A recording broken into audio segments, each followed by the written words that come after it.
Ya, Bapak belum dapat konfirmasi nih dari kelompok 3. Jadi presentasi atau mau dimundurkan? Dimundurkan saja Pak Guru. Dimundurkan Pak Guru. Oke ya. Karena dimundurkan berarti Bapak yang presentasi. Oke, baik. Jadi kalau kita melihat materinya, teorinya, ada 3 topik yang nanti kita paketkan di pertemuan. Yang sebenarnya ini pertemuan ketiga, berarti nanti pertemuan keempat. Karena dijadwalkan kalian presentasi dulu, baru Bapak yang menambahkan. Tetapi karena kalian tunda ke minggu depan, berarti Bapak menambahkan dulu, baru kalian nanti mempresentasikan. Berarti Bapak presentasi, kalian yang menambahkan. Oke, baik. Topik pertama itu tentang sabar Bapak cari dulu. Topik pertama mengenai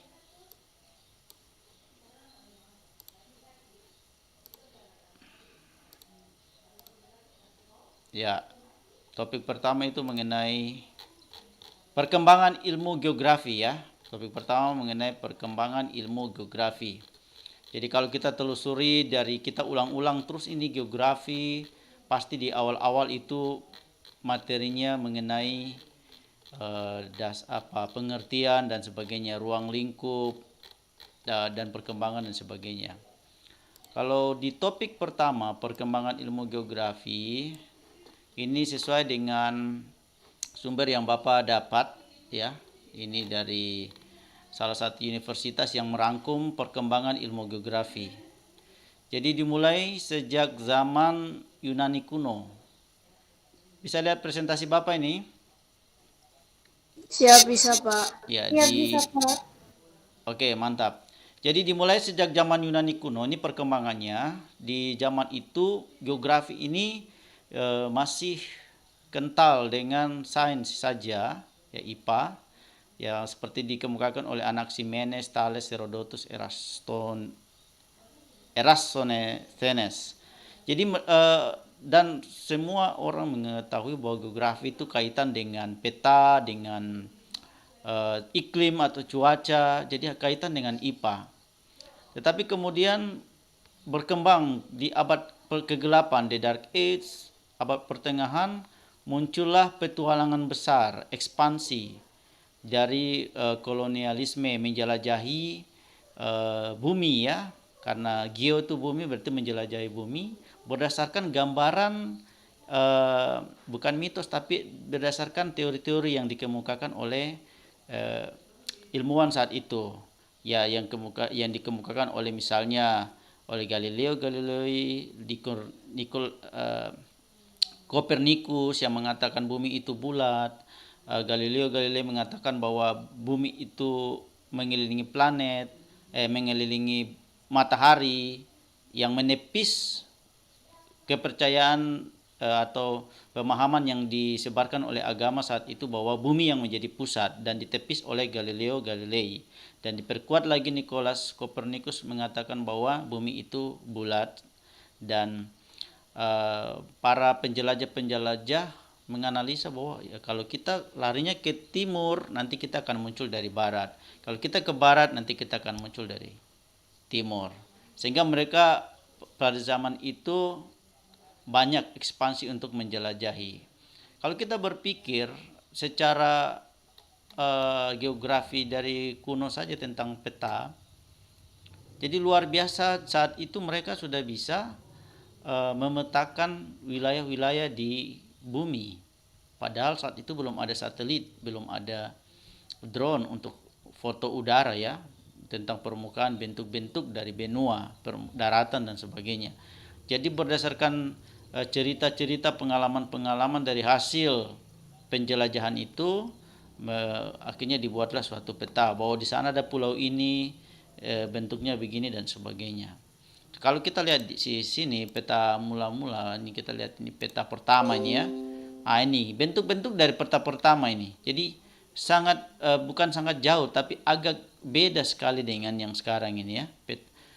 Ini peta-peta. Jadi ini berdasarkan cerita, bukan berdasarkan visual atau berdasarkan foto udara ya. Jadi ya ini contoh yang ini. Jadi sangat berbeda sekali. Jadi cerita bahwa nanti ke sini tuh ada Tanjung, contohnya di Cape Town ya, Tanjung Harapan.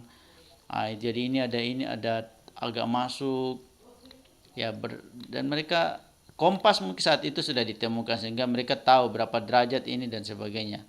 Ini yang agak mirip juga nih, tapi memang jauh beda dengan yang sekarang ini ya.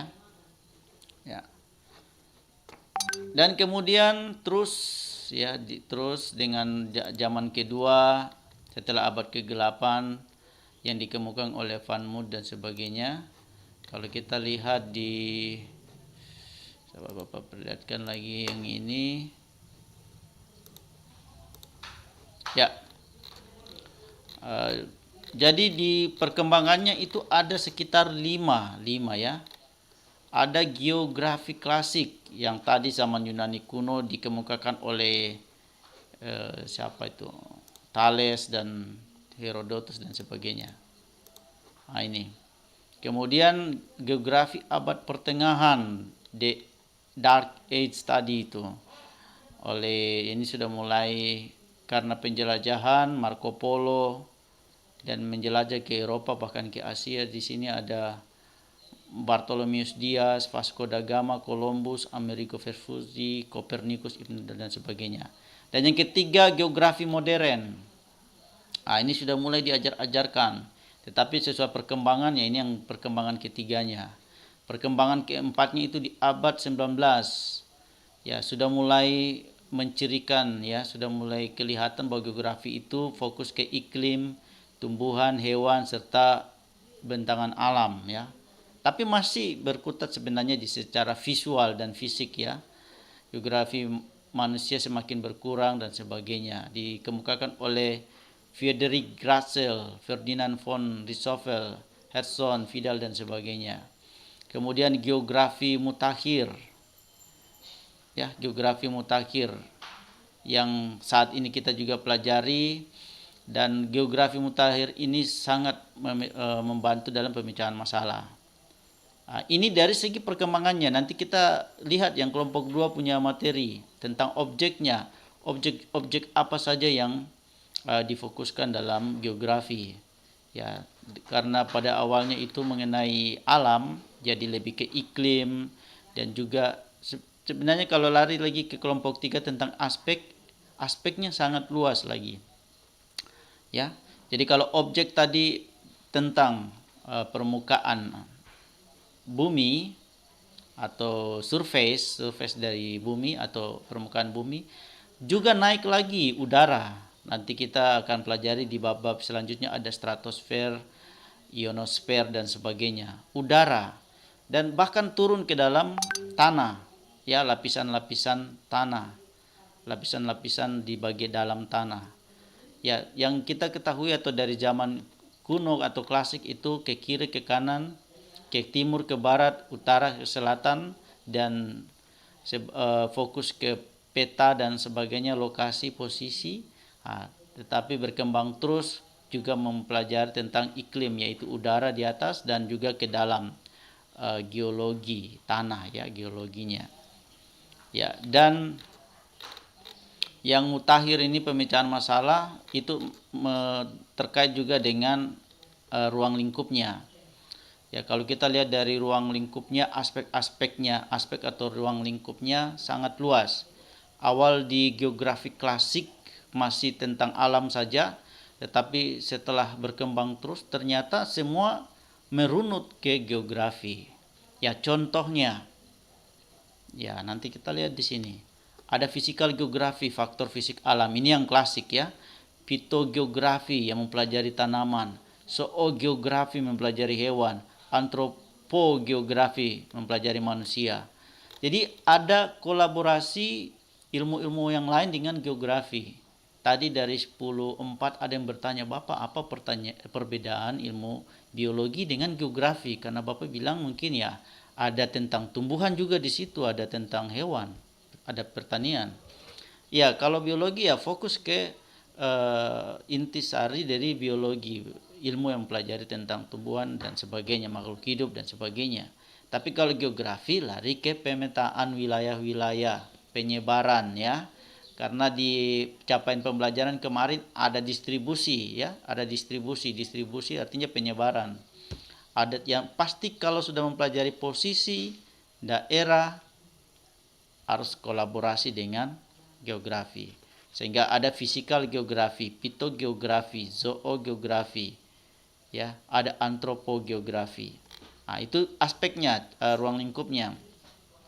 Geografi fisik terdiri dari geografi matematika, geografi tanah dan hidrologi, klimatologi ya cuaca, geografi mineral dan sumber daya. Jadi pertambangan itu ada juga di geografi tanaman, geografi tata guna lahan. Ya kalau pertanahan ini ya, tata guna lahan ini pertanahan ini, badan pertanahan. Itu mereka sekarang sudah canggih. Mereka menggunakan citra satelit untuk tahu bahwa daerah angkasa SMA 5 itu sudah punya sertifikat. Itu bisa dicek di sana. Geografi manusia meliputi geografi budaya. Ini yang kemarin Bapak sudah singgung bahwa dari adanya migrasi distribusi ribuan tahun yang lalu, maka terjadilah geografi penduduk, geografi sosial dan geografi kota. Bahkan saat ini isu pandemi COVID-19.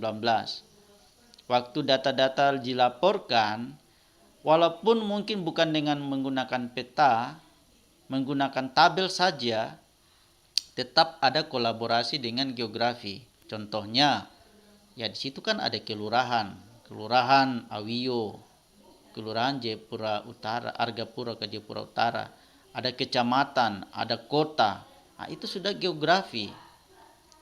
Lebih bagus lagi kalau report atau laporannya itu dalam bentuk peta. Ada peta kelurahan warna merah, ada kelurahan warna hijau. Ya, jadi ini sangat membantu. Ada memecahkan masalah terkini.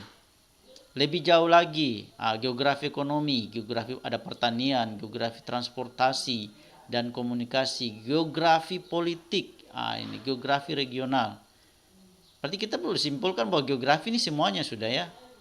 Bahkan politik juga ada. Geografi. Jadi kalau misalnya nanti kalau sudah 4 tahunan tentang presiden, anggota dewan atau mungkin gubernur atau bupati wali kota pemilihan, ada namanya geografi politik.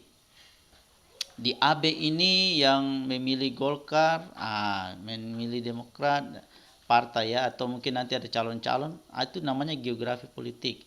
Hampir sama sih dengan geografi yang tadi untuk pandemi COVID itu. Jadi misalnya sana wilayah kurang, sana wilayah lebih dan sebagainya. Geografi regional, pertanian dan sebagainya. Jadi intinya kalau ada hal-hal lain yang sudah terkait dengan pemetaan, terkait dengan daerah, wilayah, maka itu sudah terkait dengan geografi. Ini luasnya ruang lingkup, sangat luas ya. Geologi adalah ilmu yang mempelajari kejadian, struktur, komposisi, sejarah dan proses perkembangan bumi. Ini nanti kita tunggu bagian di bab-bab selanjutnya, tema-tema selanjutnya di geografi ada tentang geologi, tentang pertambangan, komposisi atau zat-zatnya. Kalau dulu mungkin yang terkenal emas, perak, tembaga dan sebagainya, sekarang sudah sangat detail lagi. Nikel, uranium, bahkan kalau dilihat dari peta geografi ekonomi punya bagian tadi, itu ada pemetaan bahwa sumber daya alam nikel itu terbesar ada di mana. Indonesia misalnya kedua ya, dan sebagainya. Geomorfologi mempelajari bentuk permukaan bumi dan proses pembentukannya. Ini Bapak pernah mendapat pernah menonton acara bahwa ada gunung atau wilayah gurun di Amerika Serikat itu ada setelah di pakar-pakar geomorfologi atau mungkin geografi, mereka meneliti di gunung itu ada kerang-kerang yang dari lautan ya. Mungkin gunung apa namanya itu di Amerika, di bagian ya, kita cari di Google ya supaya gurun ya, gurun pasir. Nah, ini tadi nih Amerika tentang geologi, misalnya lautan.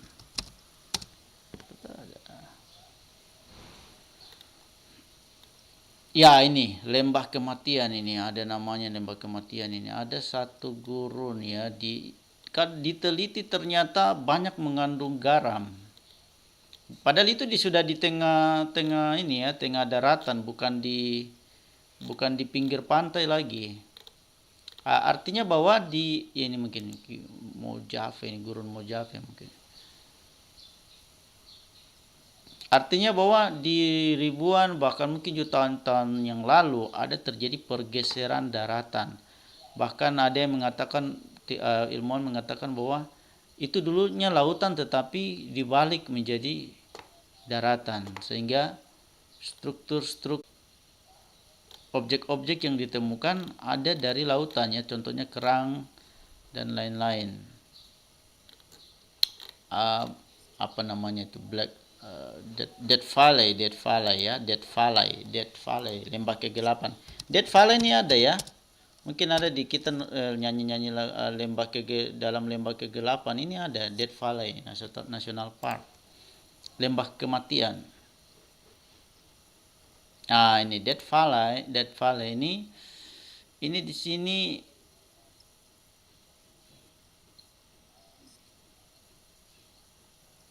kadar garamnya tinggi. Coba kita lihat Death Valley. Dryest and Lowest National Park.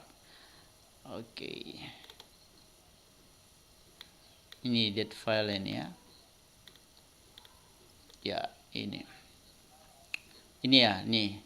This is below sea level basin. Ini adalah daerah paling terendah ya. Dia punya panas sangat ekstrim sekali. Ya, winter, snow, rare rainstorm.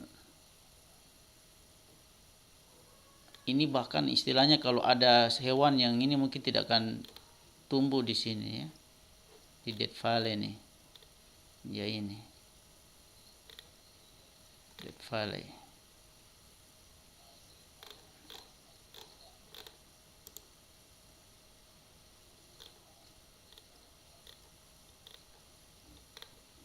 Ya, artinya kalau kita merujuk ke komposisi tadi, mana tadi komposisi.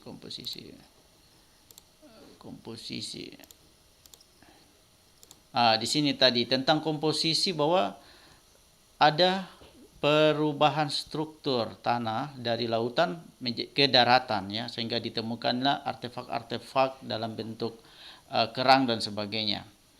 Geomorfologi adalah ilmu yang mempelajari bentuk permukaan bumi dan proses pembentukannya tadi juga. Klimatologi adalah ilmu yang mempelajari tentang iklim dan faktor-faktor pembentukannya serta pengklasifikasian dalam bentuk kelompok iklim. Ini masuk dalam ruang lingkup geografi. Bahkan oceanografi, lautan lagi, ilmu yang mempelajari tentang lautan. Biogeografi, ilmu mempelajari persebaran hewan dan tumbuhan. Ini yang tadi teman kalian dari 10.4 menanyakan apa beda biologi dengan geografi. Kenapa Bapak ada sebut-sebut tentang hewan dan tumbuhan? Ya, jadi dia mempelajari persebaran. Ada namanya endemik ya. Kemarin ada berita kita punya penyu moncong babi ya, penyu moncong babi dari Merauke itu dibawa sampai ke Hong Kong sana. Padahal itu termasuk hewan endemik atau langka. Jadi diketahui bahwa itu hanya ada di situ di Papua. Jadi mungkin ada yang bilang itu biologi, tetapi ada geografinya juga. Kanguru ada di Papua ya. Orang kenal kanguru itu di Australia, tapi ada juga di Papua. Saat mereka para ilmuwan mempelajari kenapa bisa ada di Papua. Mereka akan mempelajari lagi ada kaitan dengan yang topik yang di atas ini. Dahulunya, sejarahnya dulu ada zaman es atau mungkin daratan dulu bersatu. Itu kembali lagi ke geografi. Kartografi, ilmu mempelajari tentang proses pembuatan peta. Ini sudah pasti ya. Ada ruang lingkupnya dalam geografi. Penginderaan jauh adalah ilmu mempelajari tentang teknik memperoleh informasi tentang objek dengan alat tanpa kontak langsung dengan objek tersebut. Nah, ini yang lagi keren ini sekarang ini. Penginderaan jarak jauh. Ya, drone, Google. Jadi dari informasi terbaru itu dari milioner Elon Musk ya, Elon Musk yang punya Tesla ini, dia akan meluncurkan satelit ya, satelit yang akan dipasang di seluruh udara wilayah manapun. Jadi kalau sudah ke atas itu memang sudah tidak ada cakupan hak dari suatu negara kalau sudah di atas ketinggian tertentu. Jadi negara mana saja bisa berkolaborasi dengan negara lain untuk memasang satelit. Jadi Elon Musk akan memasang satelit komunikasi sehingga nanti ada namanya internet gratis.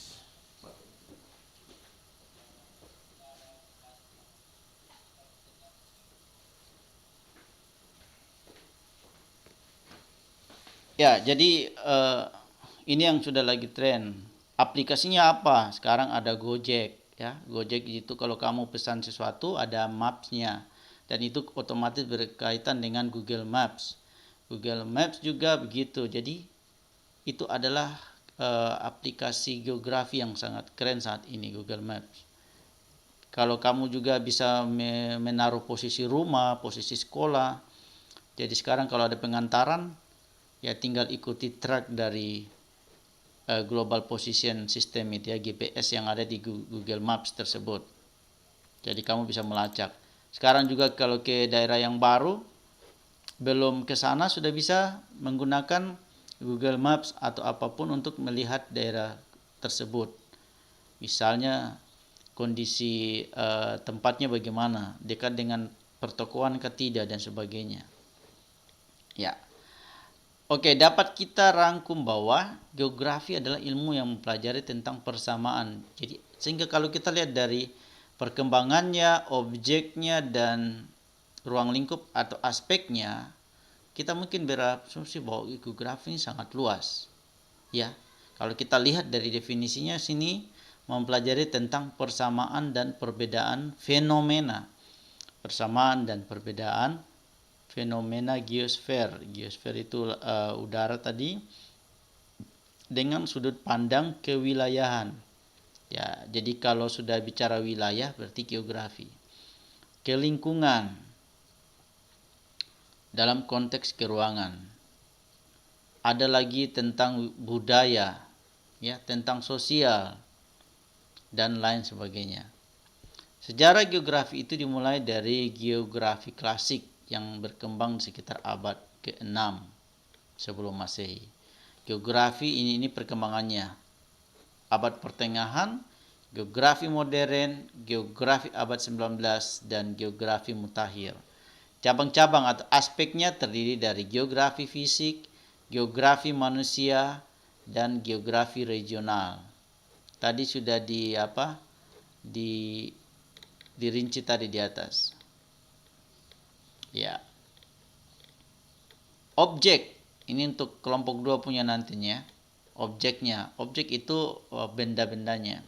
Ada objek yang berupa material dan ada objek yang berupa formal. Material itu yang pasti berkaitan dengan substansi atau materi yang dikaji, sedangkan formal berkaitan dengan pendekatan cara pandang. Ya, nanti kalian kalau di geografi yang tentang lapisan tanah itu ada tentang komposisi dari material yang nanti diambil. Objek formal, pandangan ke ruangan, pandangan ke lingkungan, pandangan kewilayahan. Ini sudah terkait dengan sosial, budaya dan sebagainya, sudut pandang. Dan tadi ada politik ya. Sudah ada ini.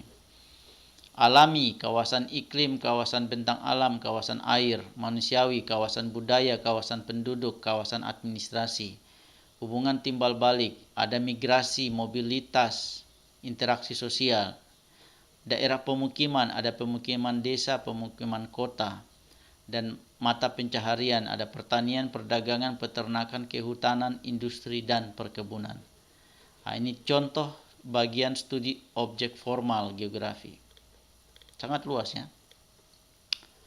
Berdasarkan cara pandang objek formal, maka muncullah 6 pertanyaan pokok tentang ciri khas geografi. 5W, 5W, 1H. What, when, where, why, who. How, ya. 5W, 1H. Apa mengenai jenis fenomena alam terjadi. Apa yang terjadi. Jadi ini kalau bicara geografi itu 5W dan 1H juga sudah semuanya dapat nih. Apa, fenomena apa? Ya, pertama fenomena apa, kemudian kapan. Jadi kalau fenomena apa, kalau sudah kapan itu berarti tadi terkait dengan perkembangan, kapan, waktu ya, untuk mengetahui waktu terjadinya fenomena alam. Where ini sudah lebih pasti lagi, yaitu posisi ya, di mana berlangsung. Why, mengapa terjadi. Who, siapa yang melakukan. Ya, who ini tadi seperti yang sudah kemarin tentang distribusinya. Apa, dari migrasi dari satu tempat ke tempat yang lain. Dan how, bagaimana proses terjadinya. Nah, itu 5W 1H yang menerangkan tentang objek formal dari geografi. Salah satu contoh kasus fenomena atau gejala alam adalah gempa bumi ya. Yang ini dicontohkan di Yogyakarta tanggal 27 Mei 2006, merupakan fenomena alam yang sangat merugikan manusia. Ya. Dan di situ muncul apa fenomena yang terjadi? Ya, tsunami. Kapan terjadinya? Di mana terjadinya? Mengapa? Siapa? Dan bagaimana tsunami itu terjadi? Nah, ini kaitan juga dengan, ya mungkin ada yang nanti sebentar muncul pertanyaan, Bapak apa perbedaan fisika dan geografi? Karena di geografi juga pelajari ini, di fisika juga pelajari. Ya itulah, ada kolaborasi antara fisika dan geografi. Aspek geografi kelompok 3 ya. Keterkaitan geografi dengan disiplin ilmu lain dapat dibedakan berdasarkan aspek-aspek geografi. Yang pertama, aspek fisik. Ada topologinya, ya, atau apa, keadaan permukaan bumi. Ada yang gunung-gunung, ada yang lautan, lembah dan sebagainya. Aspek topologi. Aspek abiotik, ya, unsur kondisi tanah, hidrologi, iklim dari suatu wilayah. Aspek biotik, ya, berkaitan dengan unsur tumbuhan, hewan dan manusia. Aspek non fisik atau sosial, distribusi, penyebaran penduduk, migrasi sosial dan sebagainya. Ya, aspek sosial, aspek ekonomi dan aspek budaya dan politik. Ya, sangat banyak juga aspeknya. Dan konsep esensial geografi. Yang esensi di geografi atau yang utama di geografi itu tentang lokasi. Ada yang namanya lokasi absolut. Lokasi absolut ini yang paling umum di peta. Lintang utara, lintang selatan, bujur timur. Contohnya sekarang, Bapak sekarang lagi di angkasa. Bagaimana cara mengetahui posisi lokasi absolut saat ini? Sekarang sudah canggih, tinggal Bapak masuk saja di Google Maps ya. Tinggal Bapak masuk saja di Google Maps. Oke, kita lihat. Tinggal Bapak masuk saja di Google Maps. Dan kita bisa tahu posisi koordinat. Ini absolut itu berarti yang pasti ya. Oke, Bapak ganti akun sekolah kita tidak mengcover itu.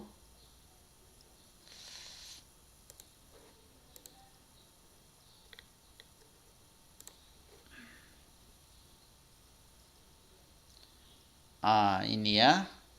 Sekarang posisi SMA 5 misalnya. Tinggal di zoom aja. Tak.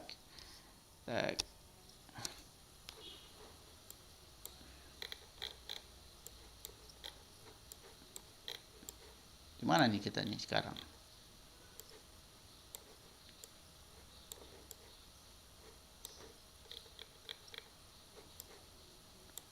Cafe, ini SMA 5 nih. Tak.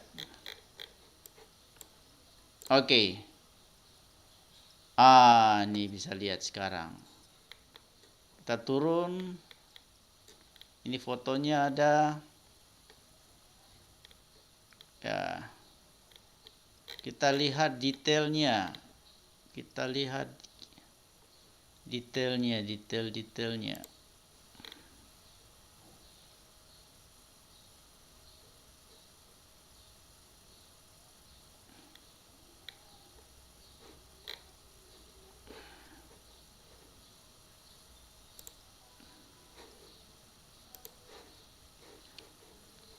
Kita lihat di sini. Ya, di sini. Bagi lokasi. Ini kalau kita mau bagi lokasi kita ya. Kalau mau dibagi ke orang lain, nanti saat dibagi itu ada dia punya koordinat-koordinat. Ini. Ada -5, 140 dan sebagainya. Oke, agak lambat loadingnya. Satelit Medan.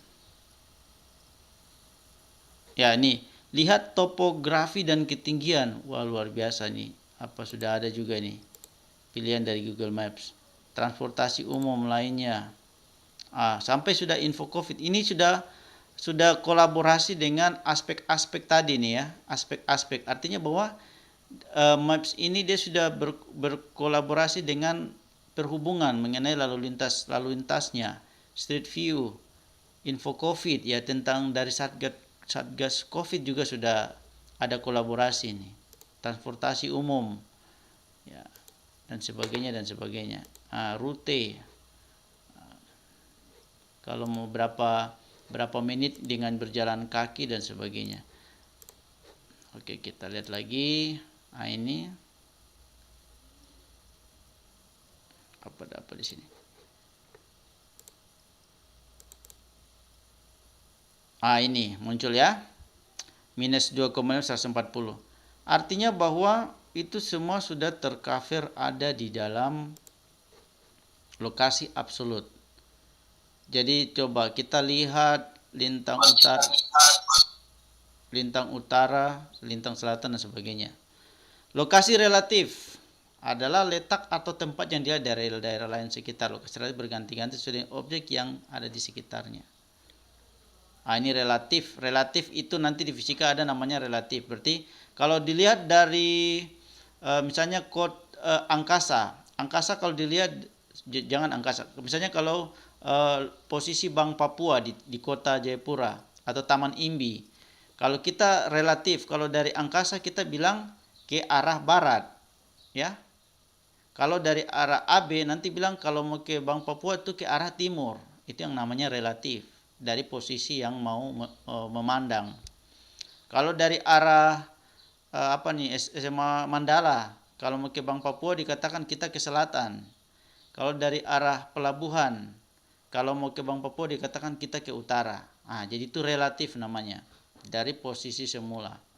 Jadi jangan bingung ya, itu tergantung dari mana sudut pandangnya. Jarak, ini sudah konsep, ada jarak mutlak juga, jarak mutlak sudah pasti, jarak relatif juga.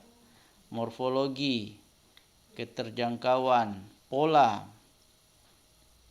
Ini sudah ada persebaran fenomena, permukaan bumi dan sebagainya. Aglomerasi, nilai kegunaan, interaksi. Ini sudah mengarah ke sosial. Ya, geografi sudah ke sosial. Dulunya alam, sekarang memang sosial karena ada keterkaitan dengan budaya sosial. Ya, ini ya. Ini mungkin menurut kita ini geografi nih, tapi kalau kita baca nih contoh, pasar di kota membutuhkan pasokan bahan mentah seperti sayuran dan buah-buahan dari desa. Mungkin ada yang bertanya, apa hubungannya dengan geografi? Iya toh, tapi inilah geografi juga sih. Artinya bahwa ada kata di kota ini. Ini yang penting. Kata di kota ini kalau sudah menyatakan tempat, itu berarti ada kaitan dengan geografi. Artinya bahwa di kota Jayapura kekurangan pasokan bahan mentah. Tapi mungkin di daerah Kerom bahan mentah sayuran itu sangat banyak. Ya, jadi akhirnya sangat membantu ekonomi bahwa oke, kalau gitu kita bawa ke kota karena di kota ini sayuran dan buah-buahan ini sangat dibutuhkan. Ya, jadi ada kaitan dengan geografi karena sudah masuk ke sosial, ekonomi dan sebagainya. Diferensiasi area. Ini juga nih. Contoh, masyarakat di daerah pegunungan cenderung menggunakan pakaian yang tebal. Berbeda dengan masyarakat yang tinggal di pesisir pantai, lebih sering menggunakan pakaian yang tipis. Apa hubungannya dengan geografi? Ya, mungkin ada yang bertanya, apa hubungannya dengan geografi? Ya, karena ada masalah kata kunci di sini di daerah pegunungan. Ada kata kunci di sini di pesisir pantai. Kalau kata kunci di daerah pegunungan, kaitannya dengan geografi karena juga mempelajari iklim, maka di sana pastinya dingin, ya, sehingga masyarakat di sana menggunakan pakaian yang tebal. Kalau daerah pantai, ya, karena daerah rendah, jadi hangat atau tidak terlalu dingin. Keterkaitan ruang ini contoh banyak sekali dan sebagainya. Rangkuman. Objek kajian geografi meliputi objek material dan objek formal, yaitu fenomena geosfer dan cara pandang yang digunakan untuk menganalisis objek material tersebut. Aspek geografi kelompok 3 nanti ya. Ini Bapak yang presentasi dulu, nanti kalian yang menambahkan. Mengkaji tentang gejala yang terdapat pada bentang alam meliputi aspek topologi, aspek abiotik, dan aspek biotik. Aspek sosial atau manusia mengkaji tentang gejala dan bentangan budaya meliputi aspek sosial, aspek ekonomi, aspek budaya dan politik. Konsep esensial geografi merupakan ungkapan atau gambaran abstrak mengenai fenomena esensial geografi, diantaranya yaitu konsep lokasi, jarak, morfologi, dan keterjangkauan, pola, aglomerasi, nilai kegunaan, interaksi, interdependensi, diferensiasi area, dan keterkaitan ruang. Oke, tinggal 5 menit ya. Ada pertanyaan? Ada yang bertanya? Kalau ada yang bertanya, ya, ada yang bertanya? Sambil Bapak siapkan, kita lihat ke area yang lebih luas lagi ya. Oke, geografi. Kita ke geografi now. Oke. Bapak punya channel satu yang namanya channel apa ini? Ada Bapak punya channel itu bagus sekali di situ tentang ilmu-ilmu.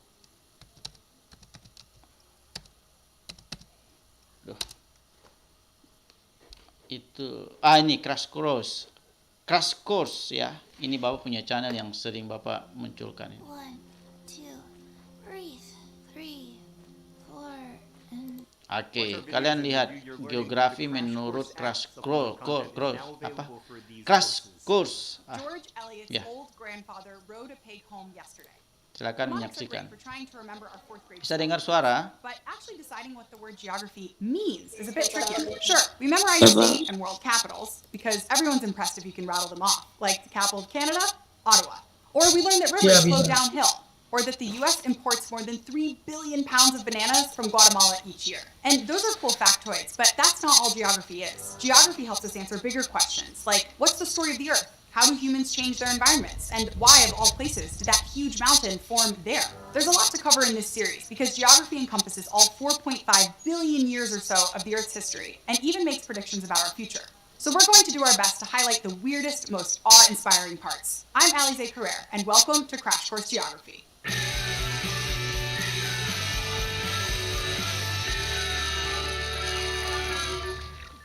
Let's take a closer look at that last factoid I threw out and go a little bananas. It might come in handy at a trivia game to know the volume of the US-Guatemala banana trade, but there must be more to the story. Like, why Guatemala? And why bananas? In geography, we use those questions to better understand the connections between us and the physical world. So today, let's start in Guatemala. We think of the land now called Guatemala as part of Central America, a region between North and South America that's covered with dense rainforests and incredible biodiversity. To look just at Guatemala, we jump between 13 degrees 45 minutes and 17 degrees 48 minutes north latitude, and 88 degrees 14 minutes and 92 degrees 13 minutes west latitude. We could even give the absolute location, or geographic coordinates, of different geographic points of interest in Guatemala, from Volcán de Fuego to the Mayan ruins in Tikal. From there we might notice the physical environment, like the climate, the landforms, or the rivers and waterways. Guatemala is a mountainous country with both recently active and long-dormant volcanoes that have provided rich, fertile soil. With soil like this, it seems like there's no shortage of options for what would grow, and yet, bananas. It turns out, to be successful, bananas need to grow at a temperature between 20 and 35 degrees Celsius. Guatemala's tropical regions range between 18 and 35 degrees. Bananas need about 170 centimeters of rain a year. Most of Guatemala gets between 70 and 200 centimeters. And bananas need well-drained soils rich in potassium. Guatemala's volcanoes spew rocks rich in iron, magnesium, and, you guessed it, potassium. What we're doing here is identifying the space, or the features and relationships that occur in a given area. Basically, it's the cold, hard facts about a specific location on Earth's surface.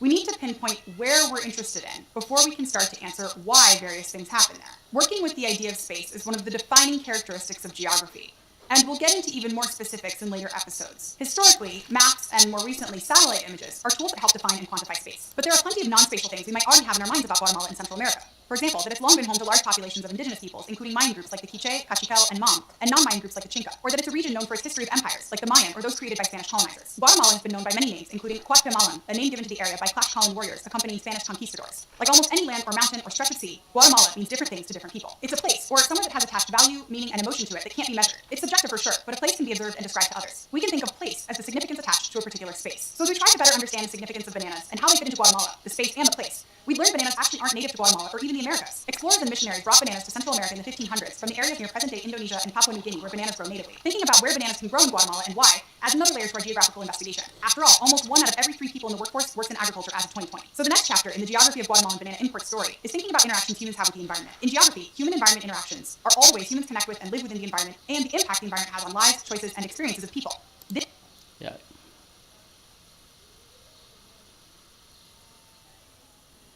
This is key to geographers. So in Guatemala, where there's enough flat land and fertile soil, and it's not too hot or cold or dry or wet, humans might decide to grow bananas. But that still doesn't tell us how bananas came to be one of the main crops grown in Guatemala, or why there's so much trade in bananas specifically with the U.S. If we think about demand economics, one answer for why the U.S. imports more than 3 billion pounds of bananas from Guatemala each year is because there are no tariffs or import restrictions, and transportation costs are fairly low. Other banana hotspots like Ecuador, Panama, and India are a bit farther away, so transportation is more expensive. The greater the ocean distance, the higher the price. But that's not the whole story. To this day, the agriculture industry in Guatemala relies on the plantation, which is a large-scale commercial enterprise that just produces one crop and mostly exports it. Plantations arrived in Guatemala with European explorers colonizing the Americas.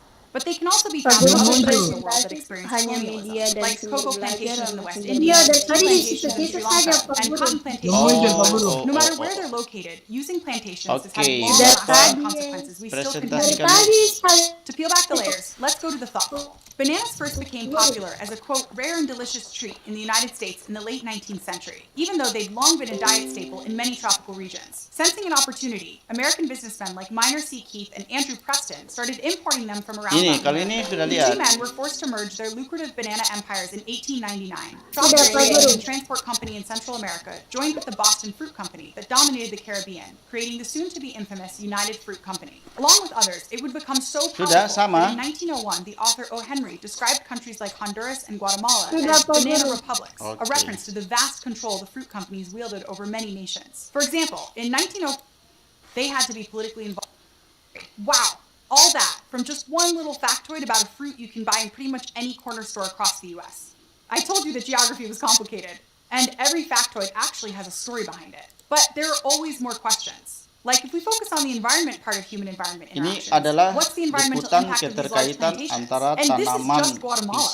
What about other places in the world where bananas grow? Costa Rica, Panama, and the Dominican Republic. What's the story associated with their banana? And that's why just the factoid you learned in 4th grade alone isn't geography. Geography is that factoid and the story that surrounds it. We just looked at the geography of bananas, but we could have done the same thing Tanaman with yang chocolate, cocok or di the Nile daerah River situ Valley, adalah or pisang, Heat Islands in dan the mereka Chicago area. menjadi sukses The Earth bertani. has so many stories, and geography is here to tell them. Clearly, the world is complicated, But in geography, we try and look at the big picture, the confluence of space, place, Yeah. and the human-environment interactions, Space, and how they place, overlap to bring us ruang, this far into the tempat. story. This is what makes geography a spatial science. It's all about how things vary from place to place and asking, why here? No two places are the same, but when we ask questions to learn more about one place, we might just be able to explain what is happening in another place. Of course, geographers are going to make mistakes because we're curious, imperfect, wonderful humans. And there will be so many more moments where we go bananas and realize that what we thought was just a cool fact actually has a huge backstory. There's a whole team working on Crash Course Geography trying hard to avoid making mistakes. But we also know that when we tell a story, we make certain assumptions. Or we have to leave out facts to make sure there's a beginning, middle, and end in a 10-minute video. So as we move through this series and learn together, let's all try and think about the interconnectedness of Earth and its peoples and economies and histories. And the fact that a banana factoid can be way more complicated than we expect. That's what will make us all a little more thoughtful and geographic. Oke, ya jadi artinya bahwa Bapak stop screen aja. Artinya bahwa dari liputan tadi dengan adanya bantuan ilmu geografi yaitu tentang tanah, iklim dan sebagainya sehingga membantu masyarakat di Guatemala untuk memilih tanaman yang cocok mereka kembangkan di sana. Dan sesuai dengan kadar geologi ya, komposisi tanah dari vulkanologi, vulkanis atau gunung berapi, maka tanaman yang cocok adalah pisang karena segala macam kebutuhan ya sathara yang dibutuhkan itu ada dari gunung berapi. Sehingga mereka memilih bertanam pisang dengan besar-besaran, perkebunan yang sangat besar. Sehingga mereka menjadi negara pengekspor pisang terbanyak. Nah, jadi itulah salah satu contoh. Tadi dikatakan juga bahwa geografi itu unik. Kalau kita bicara geografi, kita akan mengarah ke sejarah, ekonomi, dan sebagainya. Gitu ya. Oke. Kita punya waktu sudah habis. Jadi intinya dari 3 topik, perkembangan ilmu geografi, objek ilmu geografi, dan aspek ilmu geografi. Bapak sudah kasih presentasi. Minggu depan Bapak tunggukah kalian punya presentasi lagi ya. Sederhana saja. Jadi bukan pertanyaan, tetapi kalian menginformasikan lewat presentasi. Ya, sesuai topik. Baik, ada pertanyaan? Bapak screenshot dulu. Siap, tidak. Ya, kalau tidak ada, sampai ketemu lagi pertemuan selanjutnya dengan presentasi dari kelompok 1, kelompok 2, dan kelompok 3. Terima kasih, selamat